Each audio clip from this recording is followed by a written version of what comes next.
سلام دوستانو، راځئ نن د فیمور نیک ماتېدو په اړه خبرې وکړو چې دا ډېر الهام بخښونکی دی. تر هر څه مخکې راځئ پوه شو چې فیمور نیک څه شی دی.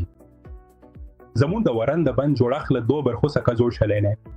یو برخه یې بال توپ او بله برخه یې ساکټ کاسه ده. د ساکټ برخه ته اسیټابولر ویل کیږي او د بال برخه ته د فیمور سر ویل کیږي.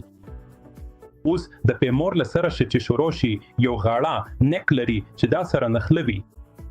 دا بال د فیمور د هډوکي له پاتې برخه سره نښلوي. دا برخه چې غاړه نیک بل کیږي د فیمر بال لا پاتې هډوکي سره نښلوي.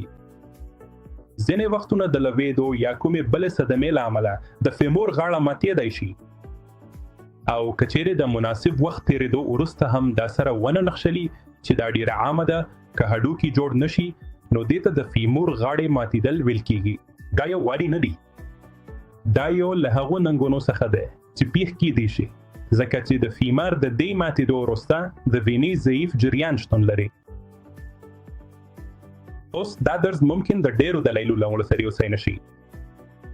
لومړی دا کله چې ټپو د وینې رسولو ویجاړتیا وه نو په اصل کې څه دیخیږي؟ ټپ رامنځته کیږي چې د وینې جریان له منځه ځي نو هډوکي نه سره یو ځای کیږي. ځکه دا هم کولی شي د فیمر د وینې نه رسیدو له امله د نسج مړینه یا د فیمر کوچنی کیدل رامنځته کړي. همداراز کله چې ناروغ زاړه عمر ولري یا سپینه هډوکي ولري د هډوکي کیفیت ښه نه وي نو دا هم د دې درز د نه یو ځای کیدو یو دلیل کېدای شي. همداراز دا درز په ځانګړي ټول میخانیکي کمزوري لري، یعنی کله ناکله د مناسبې سمونې یا د بی حرکته ساتلو لپاره کافي ځواک ترسول اسانه نه وي.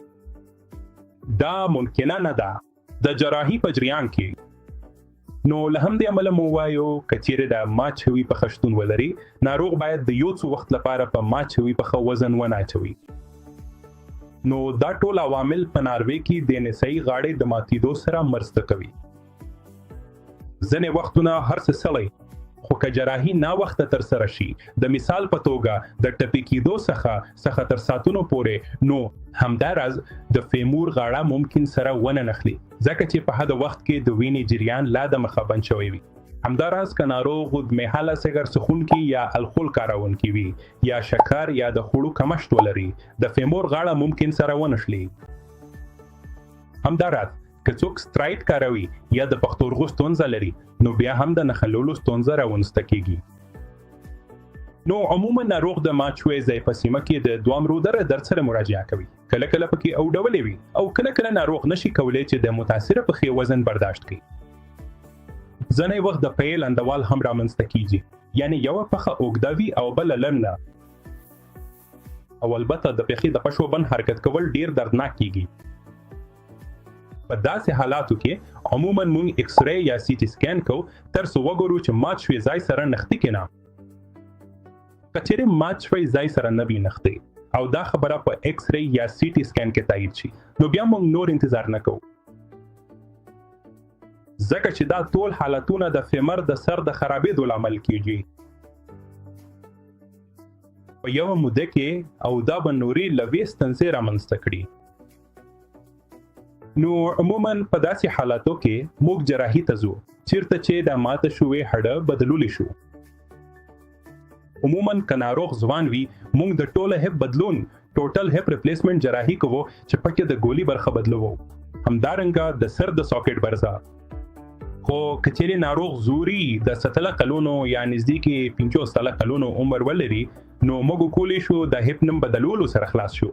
دا د هیمیارتروپلاسټي په نوم پیژندل کیږي په کوم کې چې موږ یوازې د بال برخه بدلو او موږ د ساکټ برخه یا اسیټابولر برخه نه بدلو. نو که ستاسو په کورنۍ کې څوک تبه ولري د غاړې ماتېدنه وي چې داسې نه وي نو اندېښنه مه کوئ.